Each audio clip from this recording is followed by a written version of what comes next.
Angkatan Laut China memamerkan model terbaru kapal fregat berpemandu tipe 054A. Dikeluarkannya kapal fregat ini bersamaan dengan ketegangan yang terjadi di kawasan global. Dari laporan Global Times, kapal ini disebut memiliki meriam utama dengan kaliber lebih besar dan dek penerbangan yang diperpanjang untuk menampung helikopter anti kapal selam tipe baru. Kapal yang diberi nama Linfen ini adalah generasi baru fregat rudal berpemandu tipe 054A yang dikembangkan dan dibangun secara mandiri oleh China. Seorang awak kapal Linfen Gong Chao mengatakan versi baru tipe 054A memiliki daya tembak yang lebih besar, jangkauan serang yang lebih luas, dan presisi tembakan yang lebih tinggi. Hal ini secara signifikan meningkatkan kemampuan peperangan anti permukaan. Kapal ini juga memiliki sistem senjata lebih terintegrasi, kinerja siluman maritim unggul, jangkauan deteksi radar lebih luas, akurasi posisi lebih tinggi, serta kemampuan operasional yang kuat di lingkungan elektromagnetik yang kompleks. Dari rekaman CCTV yang ada dua fregat tipe 054A berlabuh berdampingan di pelabuhan Angkatan Laut. Salah satunya adalah Linfen dengan nomor lambung 543, sedangkan yang lainnya memiliki nomor lambung 580 tanpa nama kapal yang diungkapkan. Kapal ini juga dicirikan oleh kemampuan silumannya yang luar biasa. Dengan dek penerbangan yang diperpanjang, versi baru fregat tipe 054A bisa membawa helikopter Z-20 yang lebih besar. Menurutnya, helikopter ini bisa mendeteksi dan melancarkan serangan terhadap kapal selam musuh yang berada lebih jauh dari gugus tugas Angkatan Laut.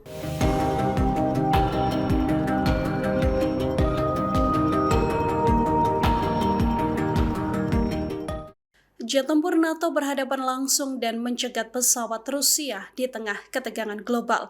Pesawat langka Rusia ini dicegat di dekat Laut Baltik. Dikutip dari Express.co.uk, pesawat Eurofighter Typhoon Italia di pangkalan Estonia bagian patroli udara NATO melacak keberadaan pesawat Barrix BE-200 milik Angkatan Laut Rusia yang melintas di dekat wilayah udara aliansi NATO. Jet Rusia ini adalah pesawat amfibi multiperan yang mampu lepas landas dan mendarat di darat maupun di air. Insiden genting ini terjadi pada Jumat 16 Januari, sekitar pukul 11.30 pagi waktu setempat. Pencegatan ini berkaitan dengan aktivitas udara militer Rusia di dekat perbatasan aliansi yang makin meningkatkan ketegangan. Sejauh ini belum ada komentar mengenai apakah pesawat Rusia tersebut sudah memasuki wilayah NATO atau belum. Pesawat BE-200 mampu menjalankan peran ganda pencarian dan penyelamatan hingga patroli maritim. Pesawat amfibi ini pertama kali dicegat NATO dalam penerbangan perdananya 2020 silam. NATO menuduh Kremlin kerap melakukan tindakan sembrono di sekitar wilayah Baltik hingga meningkatkan ketegangan.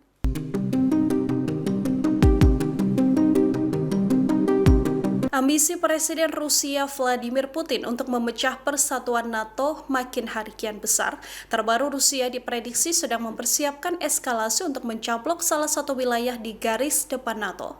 Dikutip dari Express.co.uk, para ahli khawatir bahwa Rusia sedang mempersiapkan eskalasi mengintimidasi NATO. Salah satu targetnya adalah Narva, sebuah kota berbahasa Rusia di perbatasan Estonia yang tepat berada di garis depan NATO. Mantan diplomat dan profesor King's College London, yakni Tim Wesley, memperingatkan hal tersebut dan memprediksinya pada media The Sun. Wesley menegaskan bahwa Rusia kini mulai unjuk gigi dan memperkuat pengaruh Moskow di wilayah lain. Ia lantas memperingatkan bahwa Moldova bisa menjadi negara berikutnya yang sangat rentan dicaplok Rusia. Titik panas lainnya yang bisa memicu ketegangan NATO adalah wilayah Narva. Wesley bahkan menuturkan bahwa Amerika Serikat tak mungkin rela berperang hanya demi wilayah Estonia yang sangat kecil, sehingga Moskow kian mudah untuk menambah kekuatan di wilayah tersebut. Terletak di tepi timur Estonia, Narva berhadapan dengan kota Ivangorod di Rusia di seberang sungai Narva. Kedua kota ini pernah bersatu di bawah kekuasaan Rusia sebelum kemerdekaan Estonia mengubah Narva menjadi pos terdepan Uni Eropa dan juga NATO. Pada tahun 2022, Putin secara terbuka pernah menggambarkan bahwa Narva sebagai wilayah Rusia secara historis yang perlu direbut kembali.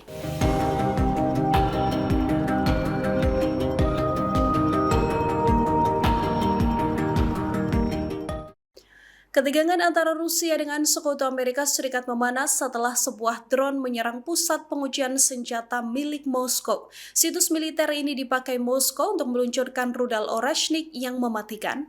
Dari laporan express.co.uk, situs militer Militarnil mengungkap bahwa drone sekutu Amerika Serikat Ukraina menyerang pusat uji coba antar layanan negara keempat Kapustin Yar di wilayah Astrahan. Serangan drone ini menembus pertahanan udara Rusia dari jarak sekitar 500 mil. Drone menghantam gedung perakitan dan pengujian Moskow di dekat perbatasan Kazakhstan. Serangan Ukraina ini dilancarkan seusai sumber intelijen menerima informasi bahwa Putin akan melancarkan serangan terbaru yang sangat dahsyat terhadap Kiev. Rusia juga dilaporkan akan menggunakan senjata super rudal Oreshnik berkecepatan 8.000 mph dengan hulu ledak nuklir.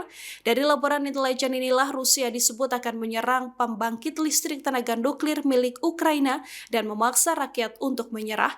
Lokasi uji coba Kapustin Yar yang diserang juga digunakan untuk menguji rudal jarak pendek dan menengah, rudal jelajah, sistem pertahanan udara, hingga peluncur S-400. Hal ini adalah lokasi uji coba roket militer Rusia yang sangat besar dan sangat rahasia, serta bekas pangkalan peluncuran antariksa yang terkubur di stepa semi kering.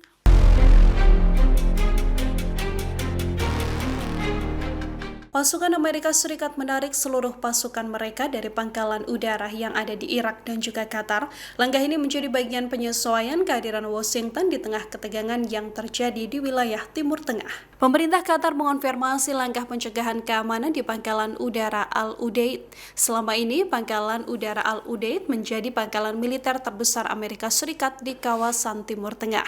Pemerintah Qatar juga menyatakan sejumlah personil dan aset Amerika Serikat telah ditarik sementara sebagai bagian dari prosedur keselamatan.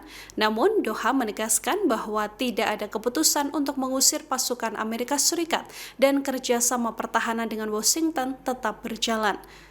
Al-Udeid Air Base sendiri selama ini berfungsi sebagai pusat komando operasi udara Amerika Serikat di kawasan, termasuk untuk operasi di Irak dan Suriah. Sementara itu, pemerintah Baghdad Irak menegaskan bahwa militer Irak mengambil alih sepenuhnya pangkalan udara Ain al-Asad. Penarikan pasukan Amerika Serikat juga telah dilakukan dari lokasi tersebut. Kementerian Pertahanan Irak mengatakan pengambil alihan ini merupakan bagian dari kesepakatan resmi antara Irak dan Amerika Serikat terkait pengakhiran misi koalisi pimpinan Amerika Serikat di negara tersebut.